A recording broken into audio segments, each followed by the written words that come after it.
Kami berasal dari kelompok Coffee Machine. Kami berasal dari kelas D. Nama saya Robertus dan dua teman saya, Xiaoqi dan Gabriela.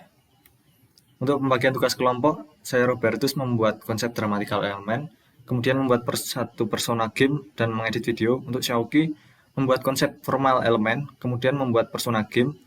Untuk Gabriela sendiri membuat desain karakter game, lalu membuat PowerPoint. Tadi itu pembagian tugas kelompoknya. Untuk persona game sendiri, yang pertama nama Erza, umur 20 tahun, karakteristik mahasiswa. Dia bermain game sejak SD. Selama waktu luang, dia suka membaca buku sejarah. Perangkat yang ia miliki, dia memiliki PC, memiliki ponsel ROG Gaming, dia sering memainkan game di situ. Kemudian yang terakhir akun Instagram punya. Tujuan dan kebutuhan dan hambatan persona game tadi. Tujuan menikmati pendalaman karakter setiap game, kebutuhan mencari hiburan lewat game yang berlatar masa lampau. Hambatan kebanyakan game sekarang jarang ada game yang berlatar pada abad pertengahan. Pertama, dramatical element. Judul game kami A Way to Grandma House. Challenge-nya player harus membunuh musuh, bandit, hewan buas, dan monster.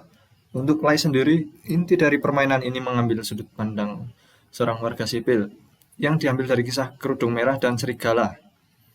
Premisnya, Alice hidup bersama ini utusan serigala. Ia ingin bertemu neneknya yang berpisah jauh sehingga ia melakukan perjalanan bersama serigalanya. Kemudian dramatical arts, poin berikutnya di dramatical element. Insiden awal, jadi Alice terpisah dengan neneknya. Kemudian rising insiden mulai meningkat. Alice dicegat bandit gunung, sehingga Alice harus melawan banditnya. Climaxnya, puncak permasalahannya, Alice dan serigalanya harus mengalahkan bandit gunung, itu klimaksnya.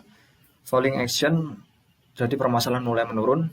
Semenjak memasuki negara neneknya, permasalahan mulai mengecil. Jadi karena sudah masuk ke wilayah dengan peraturan yang ketat, jadi jarang ada penjahat di situ. Kemudian karakter utama Alice, Inuit serigala dan nenek yang bernama Stephanie Frank. Karakter figuran penduduk biasa, penjaga perbatasan, pedagang. Tadi itu karakter NPC. Kemudian karakter antagonis, bandit bernama Morgan, hewan buas, dan monster slime. Story. Pada tahun 1986 ada seorang perempuan remaja bernama Alice yang terpisah dengan neneknya. Oleh karena itu dia melakukan perjalanan jauh untuk menemui neneknya dengan melewati berbagai rintangan. Dengan tujuan akhir ingin bertemu kembali dengan neneknya. World building, latar tempat. Latar tempat cerita tersebut terinspirasi dari kerajaan Eropa. Latar waktu menceritakan perang antara dua negara pada tahun 1862. Kemudian ras dalam game tersebut manusia, monster, dan hewan buas. Resolusinya Alice dan serigalanya bertemu dengan neneknya. Kemudian akan dijelaskan oleh teman saya. Ya, saya akan menjelaskan pertanyaan berikutnya, yaitu nama Brasmet Grandfonsot Vermilion, umur 37, seorang gamer veteran, pekerjaan seorang guru sejarah, hobi penggemar sejarah zaman medieval, merupakan penggemar game RPG, suka membaca cerita dongeng abad pertengahan. Tujuan, kebutuhan, dan halangan, hambatan yang dirasakan oleh player ini yaitu merasa kebanyakan game sekarang terlalu fokus pada multiplayer. Yang berikutnya adalah kebutuhan, menginginkan game dengan fokus cerita dan world building yang lebih detail dari sebuah game. Kemudian ada tujuan, yaitu menikmati cerita dan pendalaman para tokoh di dalam game. Formal elemen yang tersedia yaitu jenis musuh, hewan buas, bandit.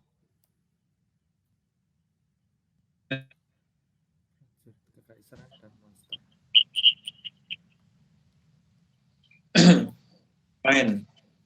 Terdapat beberapa model pemain, yaitu pertama roles of player, yaitu satu peran sebagai seorang pengembara berkerudung merah. Yang berikutnya ada interaksi, yaitu interaksi antara satu orang dengan game. Yang kemudian ada tujuan, yaitu kembali ke rumah nenek dengan selamat melewati area perang. Kemudian ada main karakter, yaitu si kerudung merah Alice Frank. Kemudian ada si serigala Inuit, dan yang terakhir ada si nenek Stephanie Frank. Kemudian ada setting, yaitu melakukan apa, eksplorasi, bertahan, dan keluar dari serangan penjahat dan monster. Kemudian di mana Atar mengambil suatu tempat, yaitu Babel, antara Celtician dan Yerkir Imperium, mengambil latar medan perang, hutan, gunung, dan kerajaan. Kemudian kapan, yaitu abad pertengahan. Terus kemudian ada bagaimana eksplorasi dengan melawan banyak musuh. Poin-poin selanjutnya akan dijelaskan oleh teman saya, Gabriel. Ya, untuk peraturannya yaitu ada berupa game platformer yang bergerak dari kiri ke kanan. Terdapat limited inventory yang dapat digunakan pemain. Ada satu jenis senjata hanya dapat digunakan dalam satu waktu dan tidak dapat dicampur dalam penggunaannya. Terdapat 2 nyawa, yaitu nyawa Alice dan nyawa Inuit. Apabila Inuit mati, dapat dibangkitkan dengan teknik tertentu. Bisa mendapatkan uang untuk mendapatkan senjata dan armor baru. Dan bisa mendapatkan EXP untuk meningkatkan level agar dapat membuka jenis senjata baru atau skill baru. Resource kita mempunyai nyawa Alice, Inuit, dan health bar musuh, senjata dan armor Alice, uang untuk membeli senjata dan armor, XP untuk meningkatkan level.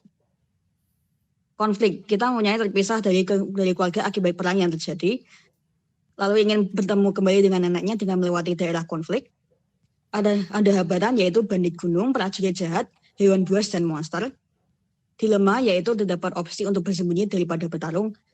Lalu batasan, terdapat sebuah wall atau pembatasan berupa dataran sehingga pemain tidak bisa melewati batas arena. Lalu hasil akhirnya yaitu dapat mencapai tempat tinggal nenek dan hidup bersama dengan tenang. Ini adalah gambaran gameplay sementara kita. Gambaran color game kita seperti ini, dan gambaran latar tempat berserta musuh yang ada kita seperti ini.